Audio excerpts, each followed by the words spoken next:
What's happened this past year? Starmer's scammed Britain.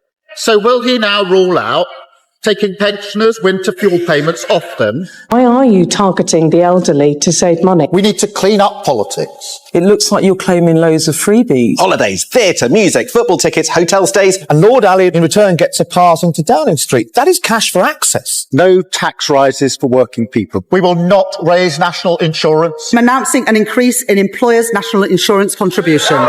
Labour would freeze council tax next year. Council tax will rise by 5% a year. We have to smash those gangs. Smash the gangs down. Smash the criminal gangs. Record numbers of illegal immigrants crossed the Channel in the first 3 months of this year. Every day seems to bring a new existential risk to British farming. It's just absolutely ridiculous what Keir's doing. Killing the industry, killing the country. Step one, deliver economic stability. Investors are worried about your budget. A major U-turn by the government. Market turmoil sounds red alert for Rachel Reeves. But what's even worse than the lies is the decline.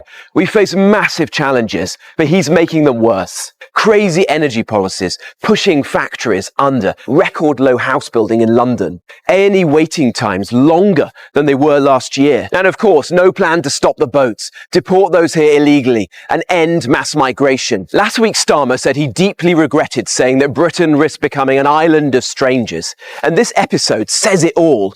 Why does he regret saying something that's obviously true? Well, he says he was just reading out the words that people had written for him.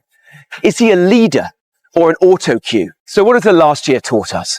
We have a prime minister who's all at sea and we're heading for the rocks. But look, we are a great country. We'll get through this and we can and will turn it around.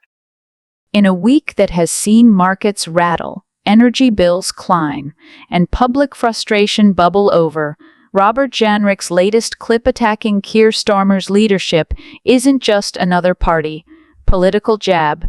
It's a mirror reflecting the wider instability threatening Britain's future. Starmer, who swept into Labour's leadership promising competence and calm after years of Tory infighting, now faces accusations that his government is all at sea. Jenrick's attack may be blunt, but it captures a sentiment increasingly voiced across Britain. The Prime Minister's indecision and questionable priorities are piling crisis upon crisis. Among the most damaging allegations is the so-called cash for access culture allegedly creeping into Starmer's circle, with reports of donors receiving privileged treatment while ordinary citizens face mounting economic pressures. Meanwhile, critics argue that the government's decisions are effectively targeting the elderly, those on fixed incomes hardest hit by rising energy costs and an HS under strain, while the government's housing and social care reforms appear patchy at best. Starmer's promise of a fairer tax system now risks looking hollow. Instead of clarity, his government's zigzagging on tax thresholds, business levies, and green energy subsidies has injected uncertainty into the economy at a time when stability is desperately needed. On immigration, Starmer's stance has oscillated between tough rhetoric and backpedaling, creating confusion among industries reliant on skilled workers, while failing to assure communities worried about infrastructure pressures. The result? Sectors like agriculture, healthcare, and construction are caught in limbo, while illegal migration remains a persistent challenge without clear resolution.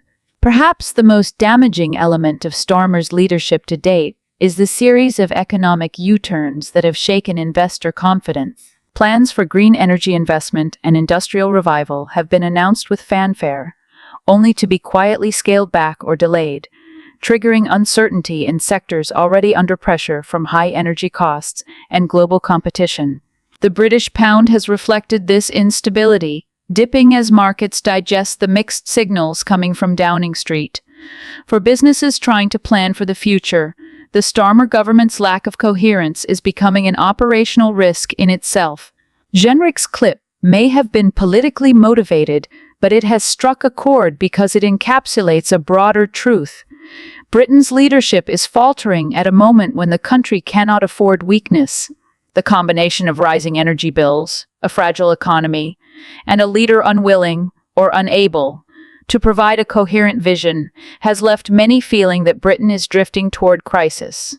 For voters, the question now is whether Starmer can pivot from cautious management to courageous decision-making, or whether the leadership void at the top will plunge the country further into economic and social turmoil.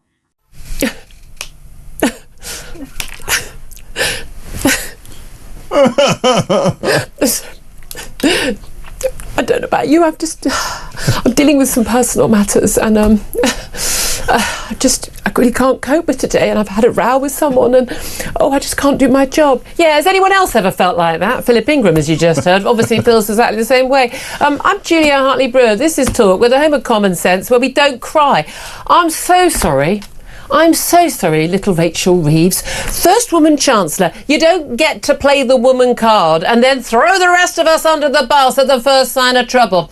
You cried yesterday, not because you had a row with Keir Starmer or Angela Rayner or the Common Speaker Lindsay Hoyle, or because you weren't backed by the Prime Minister in questions from Kemi Badenoch about your future. And by the way, that Prime Minister's lying. You're not lasting all the way to the next election or beyond. You cried because you're not up to the job. You have been over-promoted, you overfilled your CV, you made claims that were not true. Some might call them actual lies, because most of us could remember whether we'd worked for, 10 years or 5 years at the Bank of England as an economist. Some of us could remember whether we were in the complaints department or an economist at Halifax Bank of Scotland if we'd worked there for a number of years. You have overplayed your cards, you are up to your neck in it, and you are out of your depth. And that is why you couldn't cope with the pressure when it came to it. If it was a personal matter, Rachel Reeves, stay at home. If it was serious enough that you could cry in public, moving the markets, taking £3 billion off the markets, putting the cost of public borrowing up, probably people's mortgages up as a result of what you did, the cost of the pound, people are going on holiday, is going to get fewer euros for their pounds because you couldn't hold the tears back. I'm sorry, Rachel Reeves. As I said yesterday, it's as simple as this. Man the hell up. Julia Hartley. Brewer just said what many are thinking. Rachel Reeves isn't up to the job. Labour promised competence, but under Reeves, Britain is seeing rising bills, a housing crisis, and economic chaos wrapped in spine. Reeves talks about stability, but markets are jittery over Labour's mixed messages on taxes and energy, while families face soaring costs.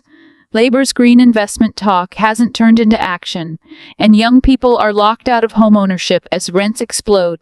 Hartley, Brewer's blunt warning cuts through. Labour's leadership is weak, their policies are unclear, and ordinary Britons are the ones paying the price. Voters want results, not slogans, and unless Reeves delivers, Labour's honeymoon could end quickly. Because it's not enough to not be the Tories. Britain needs real leadership. And right now, Labour isn't providing it.